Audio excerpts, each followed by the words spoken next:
All right, let's jump right in. Today, we're going to tackle a part of Portuguese that is, honestly, a total game changer. It's the thing that's going to make you sound way more natural, more polite, and just more expressive. We are talking about the conditional tense. You know, how to say you would do something. Let's get into it. So, have you ever found yourself in this exact spot? Thinking, man, I would travel more if I had the time. You know exactly what you mean in English, but then you freeze. How do you actually say that would part, in Portuguese? Well, you're in the right place, because that's exactly what we're going to figure out right now. And here's the thing. This isn't just about learning one little grammar rule. No way. Getting this down unlocks a whole new level of speaking. Suddenly, you can talk about hypotheticals, your wildest dreams, or even just make a super polite request without sounding demanding. It's a big deal. So what's the magic word? It's the conditional presente. That's the official name for the tense in Portuguese that does the exact same job as our English would plus a verb. It's the tool you need. So the next big question is, okay, how do we actually form this thing? Okay, I know what you might be thinking. A whole new tense? This sounds complicated. But, and this is the best part, the conditional is honestly one of the easiest and most predictable tenses in Portuguese. Seriously, it follows a super simple pattern. Let me show you. So, what is the condicional presente all about?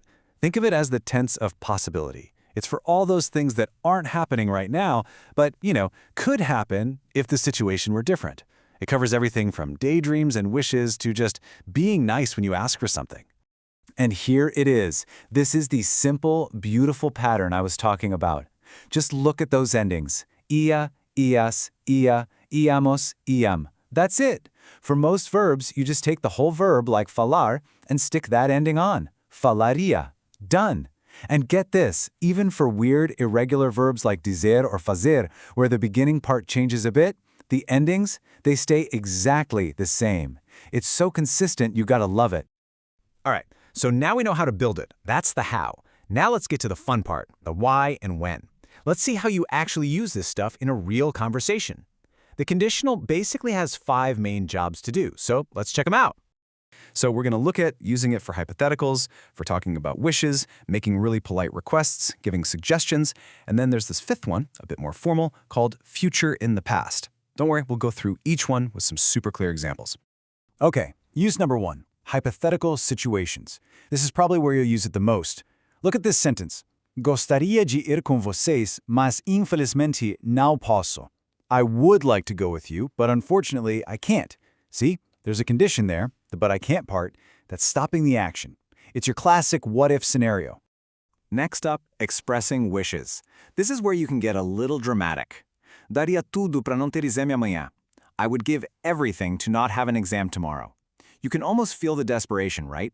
It's not a real plan, it's just a passionate wish. Oh, if only. Okay, this one is a total game changer for sounding polite. Seriously. Instead of a direct command like, hey, tell me the time, you soften it. Poderia dizer umas horas, por favor? Could you tell me the time, please? It completely changes the tone from a demand to a really respectful request. Super useful. And it works the same way for making suggestions. If you just say, we have to invite the parents, it can sound a little bossy. But if you say, deveríamos convidar os pais, não achas? We should invite the parents, don't you think? It feels way more like you're suggesting an idea and asking for their opinion. It's more collaborative. And last up, this one's a little more formal. You'll see it a lot in books and storytelling. It's called future in the past. It sounds complicated, but it's not. Imagine you're telling a story that's already happened. You say, he opened his first tiny shop, and 2 years later, he would become the owner of a huge supermarket chain. You're in the past talking about something that was still coming. It's a great storytelling tool.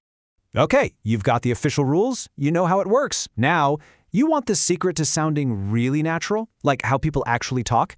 There is a very, very common shortcut that you will hear all the time. This is the pro tip. So here's the secret. In casual, everyday conversation, native speakers will often just swap out the conditional for the imperfect tense, the pretérito imperfecto.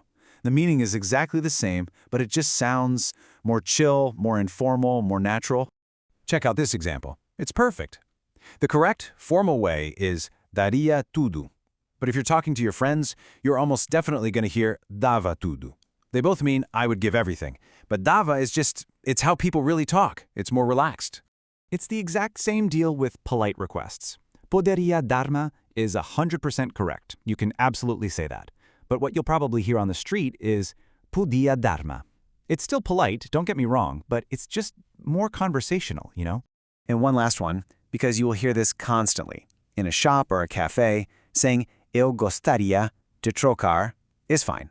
It means I would like to change. But saying eu gostava de trocar does the same job, and it kind of signals, hey, I'm comfortable here, I get the flow of this language. It's a subtle but powerful difference. Phew! Okay, we have covered a ton of ground, right? From the super formal rules to the casual shortcuts. So let's just boil this all down to the absolute must-knows. This is your conditional toolkit.